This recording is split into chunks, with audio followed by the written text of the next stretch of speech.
ભાજપના સૌ પદાધિકારી કાર્યકર્તાઓ અને કોંગ્રેસ પક્ષના સૌ પદાધિકારી કાર્યકર્તાઓ, ખાસ વિશેષ જૂનાગઢ શહેરના મોટી સંખ્યામાં નાગરિકો ઉપસ્થિત રહે અને ઇન્ડિયા ગઠબંધનને જીતાડવા માટેનો સંકલ્પ કર્યો છે. ખૂબ ઉત્સાહ અને ઉર્જા સાથે આજની આ જનસભા સંપન્ન થઈ છે અને પૂરો વિશ્વાસ છે જૂનાગઢથી ભાજપની હારવાની અને ભારતની જીતવાની શરૂઆત થશે. ગોપાલભાઈ, હમણાં તાજેતરમાં વિસાવદરની અંદર જે બફાટ કર્યો ભાજપના નેતાઓએ, શું કહેશો? ભાજપના નેતાઓ વારંવાર અલગ અલગ નેતાઓ જે રીતે એલફેલ ભાષાનો પ્રયોગ કરી રહ્યા છે તેની પાછળ મને બે સંભાવનાઓ દેખાય છે.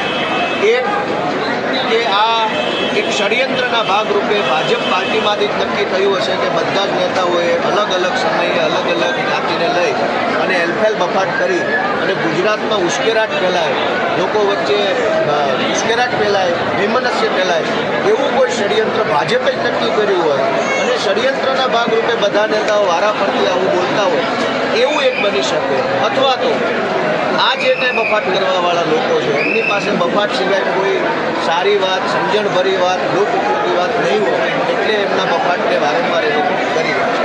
ગોપાલભાઈ, એ એમ કહે છે કે ચહેરો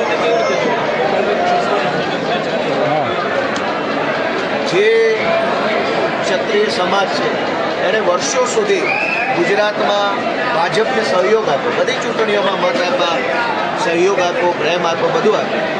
વર્ષો સુધી ક્ષત્રિય સમાજે ભાજપને મત આપ્યા પછી એક વખત એમણે ભાજપ પાસે માંગણી મૂકી કે બહેનો દીકરીઓની લાજ બચાવી લો અને પાઘડીનું માન બચાવી લો. આવી એક સહજ માંગણી મૂકી, સામાજિક માંગણી મૂકી ત્યારે ભાજપે સમાજની માંગણી સ્વીકારવાના બદલે સત્તાનું અભિમાન બતાવ્યું, અહંકાર બતાવવાનું કામ કર્યું. એક બાજુ ભાજપ રામના નામે મત માગે છે, રામ જે ક્ષત્રિય કુળમાં પ્રગટેલા ભગવાન છે, એક બાજુ ભગવાન શ્રી રામના વંશજો ક્ષત્રિયો ભાજપ પાસે માંગણી મૂકે છે. રામના નામે મત માગવાવાળી પાર્ટી રામના વારસદારો સાથે અભિમાન કરી રહી છે. મને એમ લાગે છે કે રામ ઠેકાણે પાડશે ભાજપવાળાને અને રામના વારસદારો ભાજપને ઠેકાણે પાડશે. ભાજપના નેતાઓ એવું પણ કહે છે કે ચહેરો તમે એક જોઈને આપો, ઉમેદવાર ન જોવો, શું કહેશો? ચહેરો જોઈને મત આપો એવું ભાજપ કહે છે એ તો સૌથી મોટું જૂઠાણું છે. 10 વર્ષથી સરકારમાં બેઠા છો તો એમ કેવું છે કે કામ જોઈને મત આપો, લ્યો આ કામનું લિસ્ટ છે અમારી પાસે. ચહેરો શું કામ? આ ચહેરો ક્યારે જોવામાં આવે? છોકરા છોકરીની સગાઈ થતી હોય ત્યારે ચહેરો જોવાય. અહીં કોઈ વ્યવહાર કરવાનું નથી કોઈનું.